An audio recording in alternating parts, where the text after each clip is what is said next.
Hello everyone, आज हम section 172 को समझेंगे। सेक्शन 172 में 3 सबसेक्शन हैं। 2 और 3 इंपॉर्टेंट है, बाकी ओवरऑल समझ लेते हैं कि ये केस डायरी होती क्या है। तो लिखा है diary of proceeding in investigation.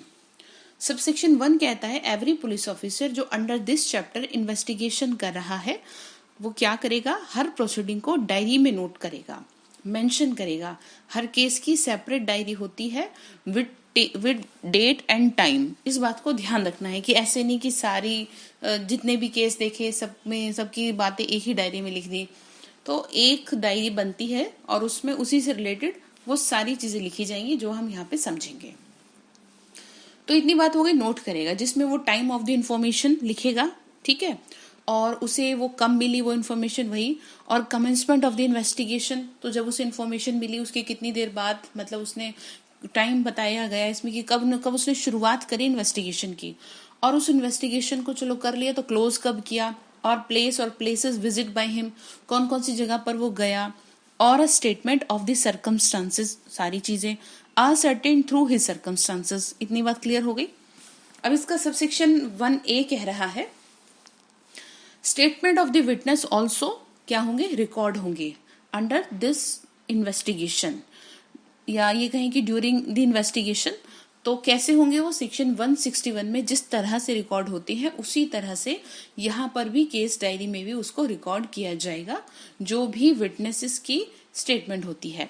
अब इसका 1B कहता है कि अच्छा तो वो किस तरीके से लिखा जाएगा। तो यहाँ पर कह रहा है पेज नेटेड, मतलब पेज वाइज लिखेंगे 1 2 3 इस तरह से करके। सबसेक्शन 1 में जो रेफर्ड की गई है diary basically shall be duly और पेज नेटेड। इतना क्लियर हो गया। 2 कहता है इसका अच्छा अब ये डायरी तो चलो बना दी, अब उसका करेंगे क्या ये कोई यूज कर सकता है। तो वही हमसे पूछ लेगा एग्जाम में। जो हमें ध्यान रखना है कि पहली बात कि केस डायरी को क्रिमिनल कोर्ट यूज कर सकती है, इसका सबसेक्शन 2 ये बात कर रहा है। अच्छा कैसे यूज करेगी, एज ए एड यूज करेगी, नॉट एज एविडेंस यूज करेगी। Is that clear. अब 3 क्या कह रहा है कि चलो ठीक है कोर्ट ने यूज कर लिया, तो अब कह रहा है कि जी ऐसा है सब नहीं कर सकते इसको, ना तो एक्यूज्ड और ना उसका एजेंट इस पुलिस डायरी को यूज कर सकते हैं, ना देख सकते हैं, ना उसको चेक कर सकते हैं। कोर्ट ने अगर देखा है ऊपर सबसेक्शन 2 में तो एक्यूज्ड ये नहीं कह सकता जी साहब ऐसा है मुझे भी दिखाओ, ठीक है, ऐसे नहीं कह सकते, because case diary is a confidential matter of the police. इतनी बात क्लियर हो गई। एंड जो पीपी है और पुलिस ऑफिसर है वो इसका यूज कर सकते हैं, किस लिए करेंगे, कोई यानी ये नहीं कहेंगे कि जी एविडेंस है, वो इसका यूज करेंगे अपनी मेमोरी को रिफ्रेश करने के लिए कि जी ऐसी ऐसी चीजें हमने लिखी थी, इसमें हमें याद आ जाए उसे देख करके कि आगे मतलब हेल्प मिल सके चीजों को समझने के लिए।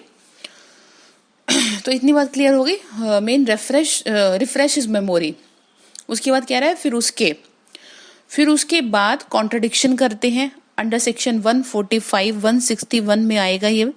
और फिर जब पीपी या पुलिस ऑफिसर अगर यूज कर रहा है उस डायरी को, मतलब मेमोरी को रिफ्रेश करने के लिए ही, तो ऑटोमेटिकली डिफेंस काउंसिल भी उसको यूज करेगा। सिर्फ इतनी बात है इसमें। याद यहाँ पर क्या रखना है वो मैंने आपको बता दिया। एक्यूज को छोड़ के, उसके एजेंट को छोड़ के, बाकी जो भी केस रिलेटेड ऑफिसर्स हैं वो उसको एक बार गो थ्रू कर सकते हैं। ये हो गया हमारा सेक्शन 172। अच्छा उसके बाद है सेक्शन 173, वो हम आगे समझते हैं।